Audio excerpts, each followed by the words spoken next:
Born and raised on Long Island. Okay.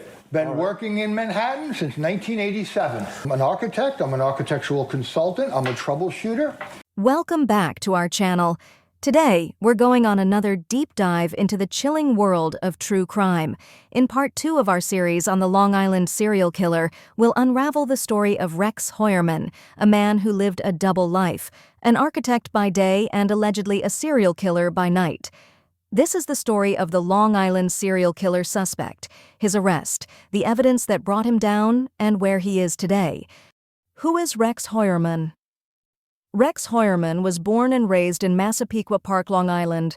Described by classmates as a loner and often bullied, he grew up to become an architect, founding his own firm in Manhattan. Heuermann worked with high-profile clients like Target and American Airlines, all while living a seemingly quiet life with his wife and 2 children in his childhood home. But beneath this facade lay a dark secret. The Gilgo Beach murders haunted Long Island for over a decade. Between 1993 and 2011, the remains of at least 11 victims, many of whom were sex workers, were discovered along Ocean Parkway. For years, the case went cold, until a breakthrough in 2023 pointed to Rex Heuermann. In July 2023, Heuermann was arrested in a dramatic turn of events.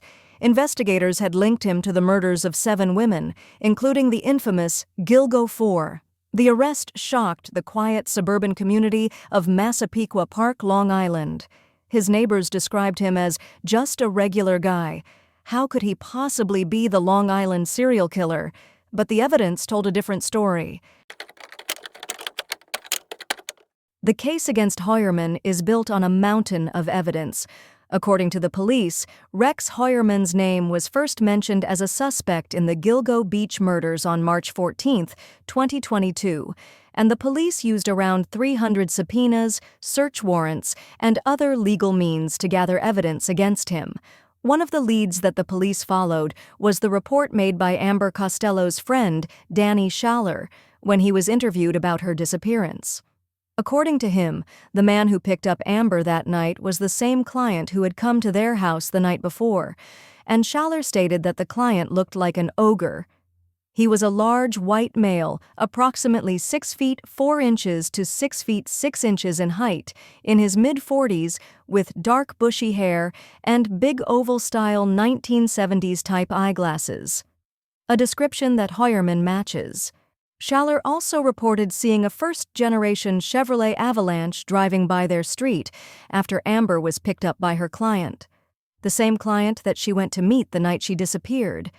Heuermann had the same vehicle registered to his name at the time of the murders. The police also found evidence that Rex Heuermann purchased a burner phone and used that to communicate with the victims at the time of each murder. Shortly after the death of the victim, Rex would get rid of the burner phone. The police were able to identify 7 separate burner phones that Rex had used. The police compared his personal cell site records with 4 of the target burner phones, and they all had areas of commonality. Meaning, whenever the burner phone pinged a cell tower, Heuermann's personal phone would be in the area as well. More importantly, the location of the phones were either in the area of Massapequa Park where he lived, or in Midtown Manhattan where Heuermann had an office. In addition, surveillance video also showed him purchasing additional minutes for one of the target burner phones at a store in Midtown Manhattan. That's not all. Heuermann's cell records showed him to be in the same location where calls were made to Melissa Barthelемy's family using her phone. More importantly, one of the said burner phones were found on Heuermann at the time of his arrest. Based on the Heuermann family travel records during the time of the murders of Barthelemy, Waterman, and Costello, Rex's wife and children were on vacation out of state while Rex remained alone at home, giving him ample time to commit these crimes.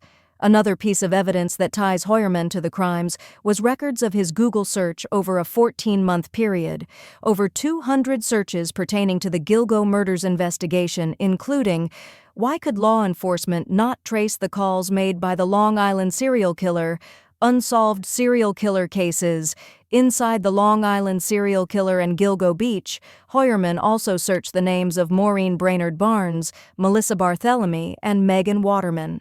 That's not all. His other searches were equally disturbing, such as girl begging for porn, nude slave girls, and 10-year-old schoolgirl. Heuermann also used fake email accounts to search for podcasts and documentaries related to the investigation and looked at hundreds of pictures of his alleged victims and their families. Of course, these are mostly circumstantial evidence. To find evidence that directly linked Heuermann to the murders, the police followed him around to obtain his DNA and that of his family's. And based on the DNA analysis, Heuermann's DNA, which was collected from leftover pizza crust he had tossed out, is consistent with the DNA profile of a hair found in the burlap used to wrap Megan Waterman's body. Moreover, Heuermann's wife's DNA was found on 3 of the victims' bodies. DNA from a water bottle from outside the Heuermann home was a match to a sample of a woman's hair found on tape used to tie up Costello and Waterman. It was also a match to a sample found on the belt used to bind Maureen Brainerd Barnes's feet.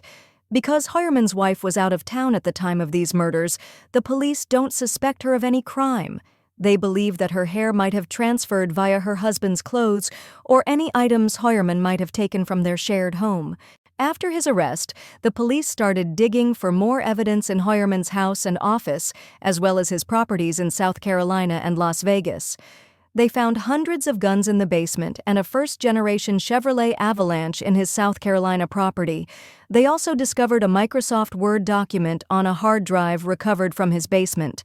The document was called HK2002-04, which appeared to be organized plans for how to commit a murder. The planning document had several sections, the first of which was problems. There were several items under this section, including fingerprints, tire marks, DNA, and witness. Under the section supplies seemed to be items that Heuermann would need to carry out his murders, such as booties, lye or acid, and rope or cord. The third section was DS, which the police have determined to mean dump site. And some of the points written here seem to largely coincide with where Jessica Taylor and Valerie Mack were found.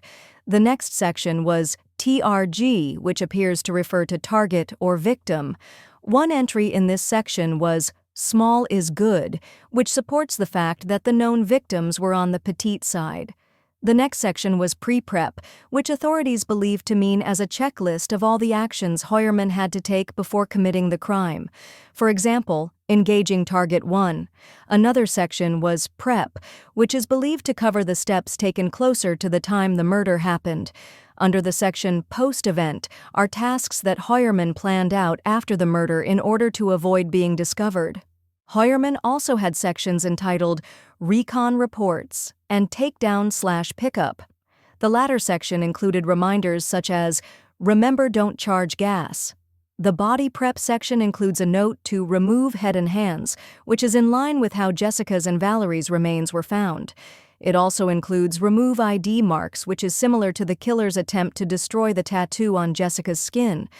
The section Dispose of the Following was another checklist to avoid getting caught, such as reminding himself to get rid of the victim's clothes and personal items.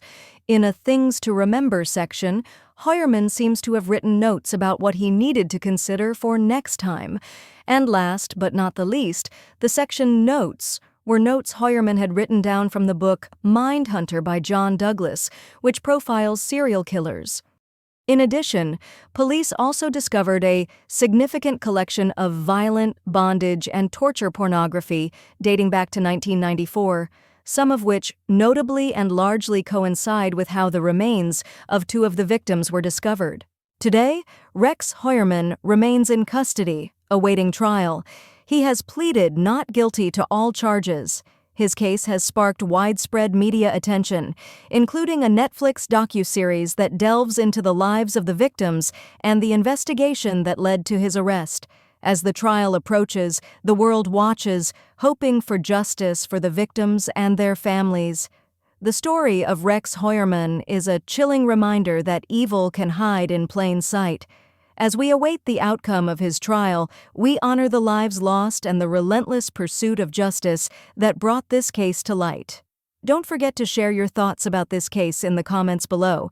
Thank you for watching, and please like, subscribe, and ring that notification bell for more true crime stories. Until next time, stay curious, stay safe.